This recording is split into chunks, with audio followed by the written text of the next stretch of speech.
Imaju li države u regiji strategiju u planiranju visokog obrazovanja? Jesu li promjene obrazovnog sistema suštinske ili formalne prirode? Ima li na univerzitetima mogućnosti za sistematično bavljenje naukom? Kako visoko obrazovanje uskladiti s projekcijama privrednog razvoja?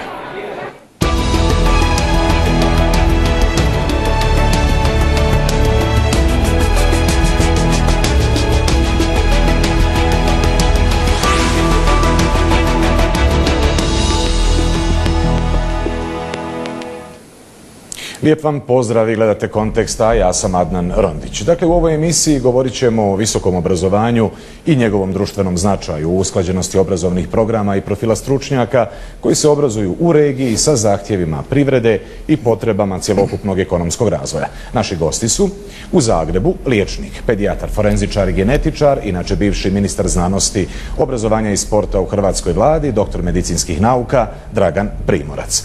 U Beogradu je penzionirana profesorica Elektrotehničkog fakulteta, bivša pomoćnica ministra obrazovanja u Đinđićevoj vladi, doktorica tehničkih nauka Srbijanka Turajlić. U Sarajevu prodekan za financije i investicije, izvršni menadžer Ekonomskog fakulteta, inače doktor ekonomskih nauka Dženan Đomlagić. Dobrodošli u Kontekst.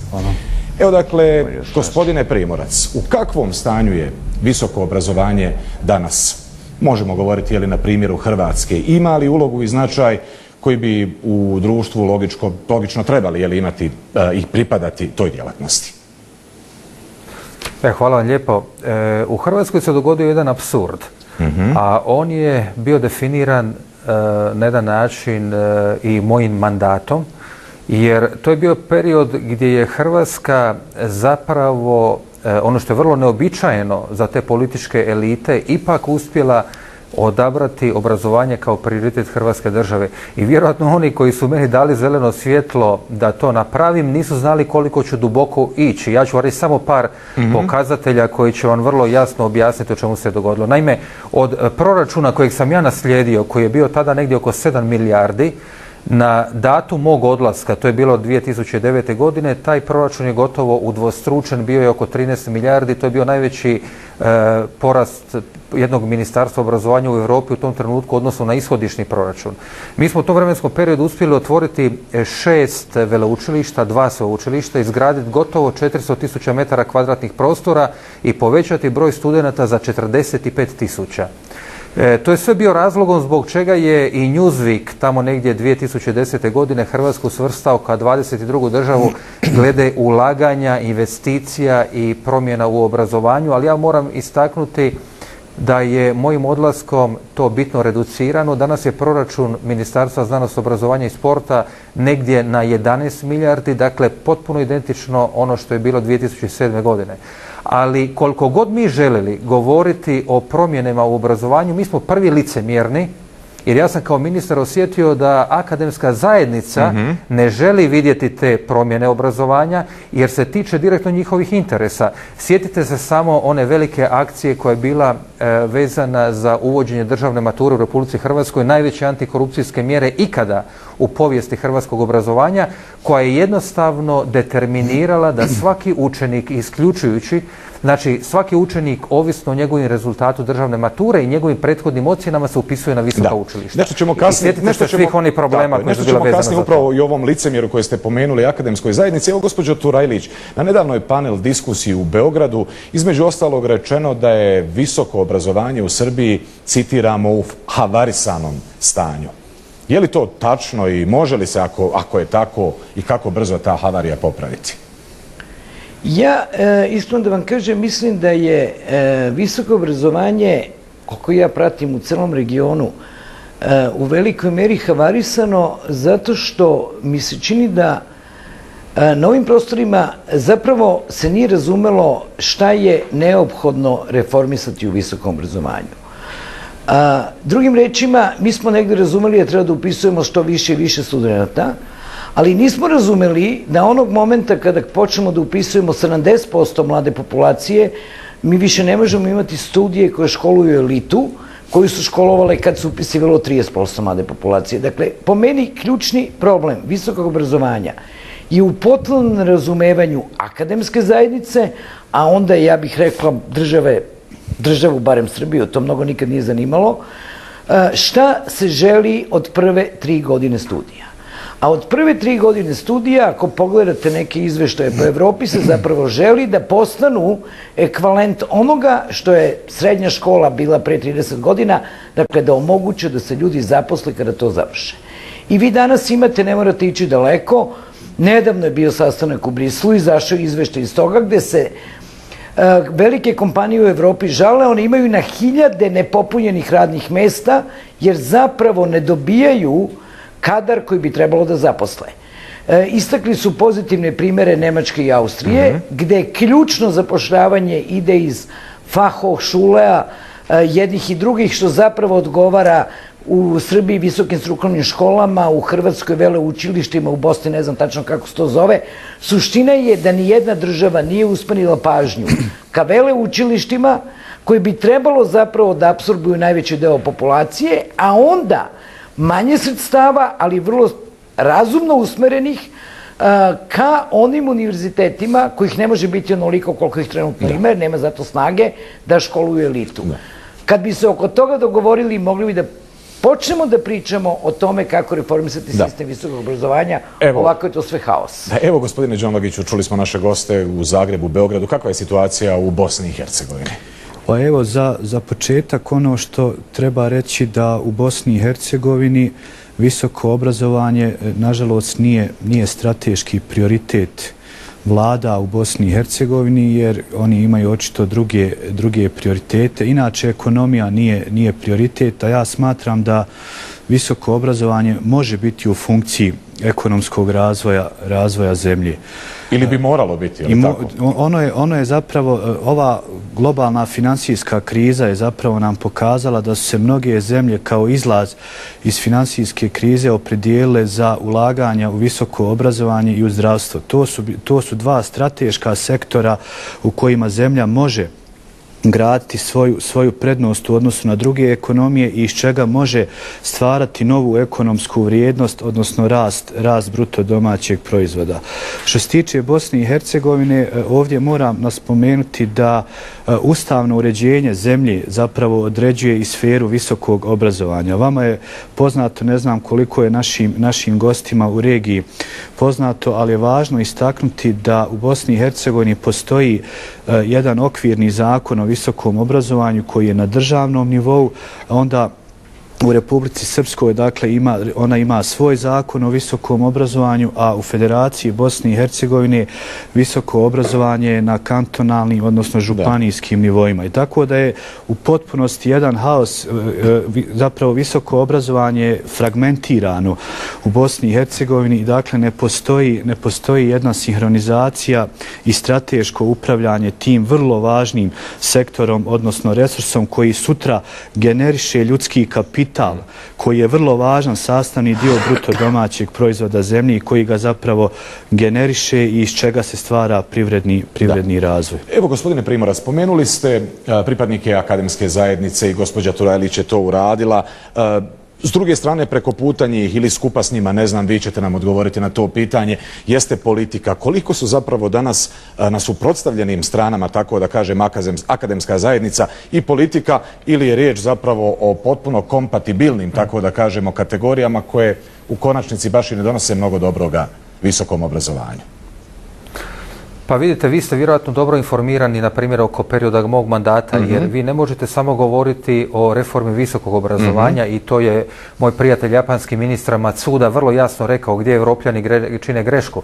Vi zapravo morate raditi promjene u cijeloj vertikali obrazovanja, jer se student priprema u osnovnoj školi. Mi smo tu napravili radikalne promjene, uvođenje 2 strana jezika, informatizacije svih 1300 škola. Onda onaj pokušaj uvođenja obvezne srednje škole do prve kvalifikacije, gdje je moja ideja bila da svaki srednjoškolac u Hrvatskoj završi srednju školu pa nek bira. Na osnovu čega ste vi donosili takve vrste odluka? Na osnovu kojih analiza, ispitivanja, procjena?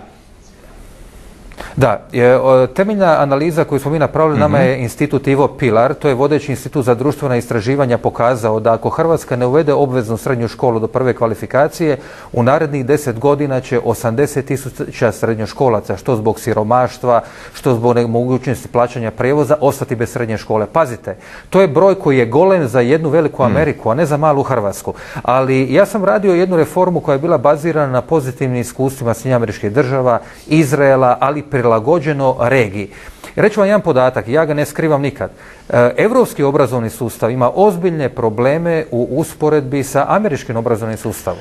Jer ako vi pogledate ono što mi zovemo, ja ne želim taj termin koristiti elita, ali kvaliteta obrazovnog sustava prema šangajskom nekim drugim listama, vi ćete vidjeti da je većina sveučilišta koji su na vrhu zapravo američka, a ne evropska sveučilišta. I dozvolite mi samo jedan podatak. Kao što je gospođa profesor rekla, ona je vrlo dobro primijetila da nama problem završnost. U jednom trenutku je nakon uvođenja Bolonje svima postalo jasno, barem krivo, da je nužno nakon te 3 godine, bez obzira radilo se o veleučilištu ili sveučilištu, ići dalje u svojoj toj obrazovnoj strukturi, a ne biti osposobljen za tržište rada. To je, na primjer, nešto na čemu mi radimo intenzivno kroz veleučilište u Republici Hrvatskoj. A ako se sjetite onoga podatka da nakon Drugog svjetskog rata Njemačku nisu digla sveučilište, nego upravo taj model veleučilišta trogodišnjih inženjera, to je bio jedan od modela koji smo mi želili primijeniti u Republici Hrvatskoj. Koliko uspješno, još uvijek ne znam, to će vrijeme učiniti, ali imate jedan podatak koji vam moram reći. Hrvatska je 2001. godine imala 7,3% ljudi koji su završili sveučilišni studij i oko 3 do 4% oni koji su završili takozvanu višu srednju školu, dakle 11%. S tom obrazovnom strukturom Hrvatska nikakve šanse nije imala prilikom novih integracija u Europsku uniju. Danas je taj broj značajno veći i prema projekciji Zavoda za statistiku Hrvatska je došla na 18,7% i konačno postajemo ozbiljna država. Da. Evo, gospođo Turajlić, pominjemo dakle evropske, američke obrazovne sisteme, koliko su oni zapravo uvjetno rečeno prepisljivi, tako da kažemo, primjenjivi u ovom dijelu svijeta u kojem mi živimo, uvažavajući naravno i specifične okolnosti u kojima se države ovog dijela svijeta nalaze, a samim tim i obrazovni sistem. Znate kako, prvo morali bi biti, jer ako nisu, onda će svaka od zemalja u regionu doći u ozbiljan problem onog trenutka kada uđe u Evropsku uniju. Drugim rečima, ako vaš obrazovni sistem nije odgovarajući sa nekim drugim, onda će vam svi, posebno oni koji nešto vrede, pošto im je to omogućeno i ne košta ništa posebno, otići da studiraju negdje drugdje da je to urađeno. Dakle, zemlja bi morala se trudi da ima sistem prilagođen, makar toliko da mladi ljudi budu motivirani da tu ostanu i da tu studiraju. I ono što je također tema u regionu, ako bi ja mogla da je otvorim, prosto mislim da je važna. Ovog momenta da ostavimo po strani šangajsku listu, da pogledamo ono što se dešava u Evropi. Ovog momenta Evropa ima 171 univerzitet u Evropi, vuče preko 80% svih sredstava koji odlaze na istraživanje iz evropskih fondova. Ceo region nema ni jedan univerzitet među tih 171. I to je podatak koji mene zabrinjava. Dakle, ja ne znam za druge zemlje, možda su one nekako drugačije ustrojene, ja garantujem da Srbija nema intelektualne snage za 7, 8 državnih univerziteta, koliko ih trenutno u Srbiji ima, plus još nekoliko privatnih. Dakle, mi nemamo kapaciteta za to. To je više nego što ima jedna Austrija, to je više nego što ima jedna Švajcarska, koji su po broju stanovnika nama bliske, a po broju strukturi, procentima obrazovanih koje ste malo čas pokazivali, naravno su daleko ispred nas. Dakle, ja mislim da bi zemlja morala se usmeri na to koliko ona vrhunskih univerziteta može da ima. To znam da je jako teško, to je jako nepopularno i to verovatno nijedna vlada ne šteti da uradi, ali ako to ono uradi, upropast će sve.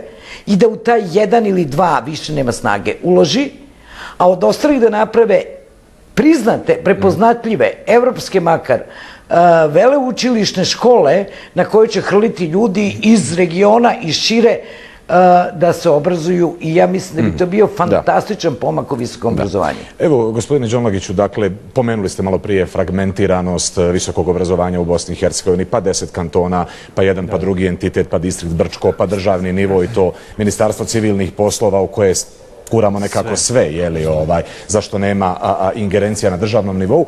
Kako u toj fragmentiranosti zapravo uopće govoriti o prepoznavanju zahtjeva gospodarstva, privrede za stručnjacima i prepoznavanja znanja, kako bi se to reklo, kao najvažnijeg resursa za razvoj društva?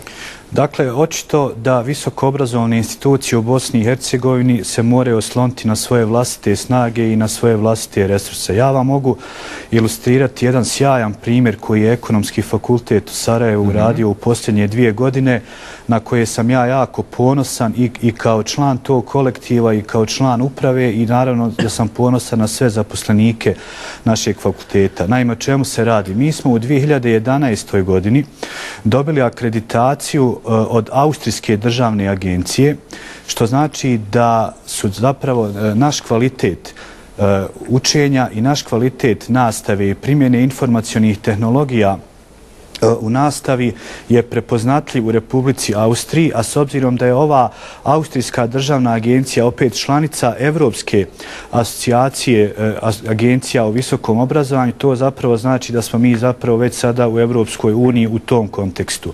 Ove godine, 30. maja, smo dobili jednu od najprestižnijih svjetskih akreditacija organizacije sa sjedištem u Briselu. Ona se zove IFMD i dobili smo tu takozvanu EPAS akreditaciju, programsku akreditaciju za naše programe finansijski menadžment i marketing menadžment koje izvodimo na engleskom jeziku. Dakle, to je još jedan način kako privući zapravo ne samo studente iz Bosne i Hercegovine, nego i studente iz regije i na taj način generisati privredni razvoj zemlje. Dakle, mi smo se opredijelili, mi smo otvorili svoj fakultet, dakle, mi smo izašli na globalno tržište, nismo samo računali tržište Bosne i Hercegovine, želimo privući studente izvan Bosne i Hercegovine, ali da bi to uradili morate određene pretpostavke kreirati, a to je da prvo da imate kvalificirane zaposlenike, odnosno nastavnike koji to mogu izvoditi sa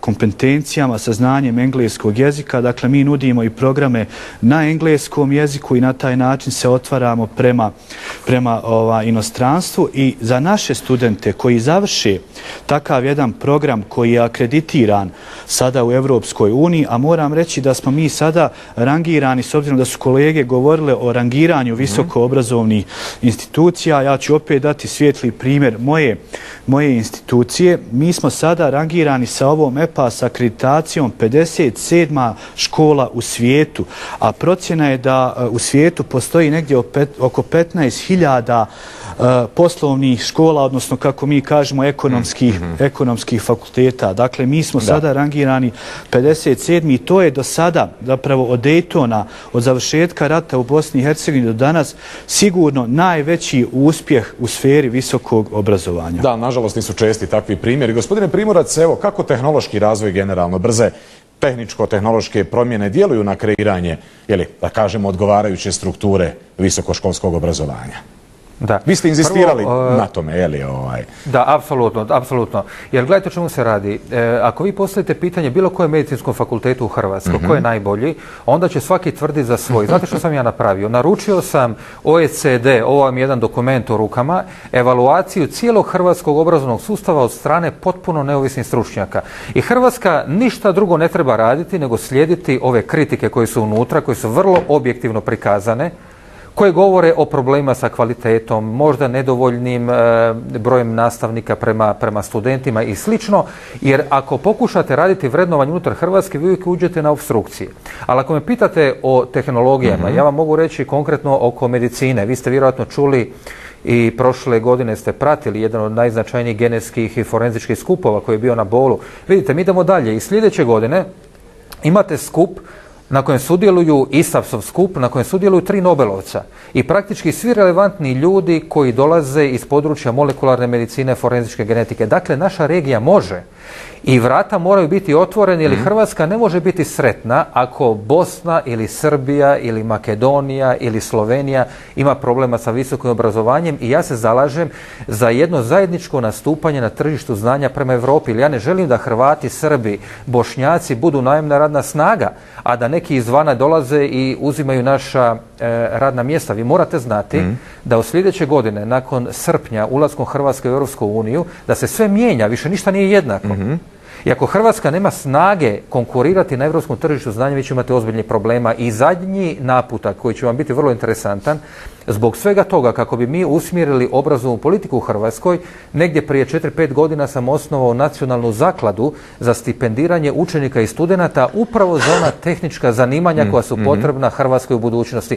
Jer ne želimo previše, u svo dužno poštovanje, onih zanimanja gdje se ljudi ne mogu zaposliti prvi dan nakon dobijanja diplome. Da. Evo, gospođo Turajlić, koliko je u sistemu visokog obrazovanja važna njegova socijalna dimenzija? Ja naravno mislim da je neobično važna i nekako u Srbiji se zaista, ja bih rekla, nedavno smo upravo o tome i slušali na ovom okruglom stolu koji ste spominjali, o tome ne vodi računa. Dakle, mi imamo taj princip budžetskog i samofinansirajućeg studiranja, koji prevashodno zavisi od uspeha, koji se uopšte ne bavi materijalnim stanjem, a nekako uspeh opet prevashodno zavisi u prethodnom školovanju od uslova koje imate u kući i na taj način mi u stvari perpetuiramo one koji su najbolje situirani, u čijim kućama su roditelji već sa visokim obrazovanjem, koji zarađuju jako dobro, a onda im država još plaća i da školuju decu. Na taj način se samo povećavaju socijalne razlike, nikako ne smanjuju. Dakle, ja mislim da bi država koja nema dovoljno novca morala da se ozbiljno pozabavi modelom finansiranja i ako mene pitate, ako smo se mi složili da su 3 godine postsekundarnog obrazovanja neophodne da bi se ušlo na tržište rada koje recimo ovog momenta ima Evropa, onda bi država morala da nađe snage da finansira te prve 3 godine. Ako ne može u celosti, onda treba ravnopravno da raspodeli troškove na sve. Ne može da bude privilegovanih, budžetiranih i neprivilegovanih, a smeštaj u domovima i ostale studentske beneficije treba da se dele isključivo s finansijskog stanja, ne na bazi prethodnog uspeha, kao što rekoh, to je besmisleno. Ali to zahteva naravno ozbiljno, tu se slažem sa kolegom iz Sarajeva, da se država ozbiljno usmeri ka problemu obrazovanja. Državu po pravilu to ne interesuje uopšte. Na kraju kad naprave neku vladu, to dođe kao eto, utešna nagrada ili ono što se kaže moneta za potkusurivanje, ajde ko će obrazovanje, ko će nauku. Sa tim odnosom države sprem obrazovanja i nauke ne može se zaista ništa ni postići. Evo, gospodine Đonlagiću, vaš stav o ovoj socijalnoj dimenziji, odnosno treba li fakultet promatrati kao i svako drugo, tako kažemo, tržišno orijentirano preduzeće? Pa pazite, treba... Ili sredina? Tu treba pokušati naći neku mjeru. Republika Hrvatska je to riješila na način, ako sam dobro shvatio, državnom maturom. I zapravo oni su sada donijeli odluku da od naredne akademske godine prva godina na sveučilištima je, uslovno rečeno, besplatna. Dakle, država, odnosno resorno ministarstvo će doznačiti sredstva sveučilištima. U Bosni i Hercegovini je to nešto drugačije. Dakle, u kantonu Sarajevo je to riješeno na način što najboljim studentima, dakle onim za koji vlada odredi kvotu i za koji polože odgovarajući prijemni ispit na fakultetima, recimo u slučaju ekonomskog fakulteta to je 150 recimo za narednu akademsku godinu i tih najboljih 150 koji ostvare najbolji rezultat na prijemnom ispitu, vlada kantona Sarajevo će finansirati te studente. S druge strane, treba otvoriti mogućnosti onim studentima koji nisu, dakle, ušli u tu kategoriju da ih finansira država, odnosno budžet, treba im otvoriti samofinansirajuće studije, odnosno samofinansirajuće linije. I tu ne treba ograničavati, naravno, pod uslovom da fakultet ispunjava minimalne standarde u smislu kapaciteta, prostora, informacionih tehnologija, nastavničkih kapaciteta i sl. Dakle, ja nisam siguran da ovo univerzitetsko, odnosno sveučilišno obrazovanje treba biti besplatno. Dakle, u suštini to neko mora finansirati, neko mora platiti. Za ove samofinansirajuće to treba apsolutno prepustiti tržištu i otvoriti te linije. Dakle, to apsolutno treba da zavisi od ponude i potražnje za određenim zanimanjem. Evo, bližimo se kraju emisije. Gospodine Primorac, želio bih za kraj da vas upitam, evo, o svemu smo pričali. Ima li zapravo u postojećim uvjetima uvjetima, okolnostima koje smo evo detektirali, tako da kažem, na univerzitetima, govorim generalno i za Hrvatsku i za regiju, ipak dovoljno mogućnosti za bavljenje naukom. To je nekako važna stvar, primarna stvar, a imajući u vidu sve ovo nabrojano i obaveze nastavnika i nejasne stvari kad je riječ o odnosu politike prema visokom obrazovanju i naravno uvažavajući sve ono što stoji pred studentima u obrazovnom ciklusu. Pa gledajte, ja sam se upravo vratio preko Bocvane do Makedonije gdje je bio jedan regionalni skup forenzičara i gdje vi imate sjajne forenzičare iz Srbije, iz Makedonije, bili su iz Bosne i Hercegovine, moji prijatelji iz Sarajeva i mi definitivno imamo ljude, imamo i tehnologiju, ali naravno uvijek je problem koliko vi možete raditi primijenjenu znanost, a koliko možete ulaziti u ono što mi zovemo basic science koja traži jako puno novaca. Ali i već i ta primijenjena znanost je dovoljna u jednom određenom segmentu ako postoji mudrost. Ja sam vam testirao sustav tijekom svog mandata i mene je zanimalo koliko uglednih hrvatskih znanstvenika i ostali koji rade na Princetonu, Harvardu, Yaleu, Mayo klinici žele doći u Republiku Hrvatsku ako im ponudimo dobre uvjete. Znate što se dogodilo u tom projektu takozvani From the Brain Drain to the Brain Gain? U periodu od 5 godina 140 doktora znanosti se vratilo u Republiku Hrvatsku.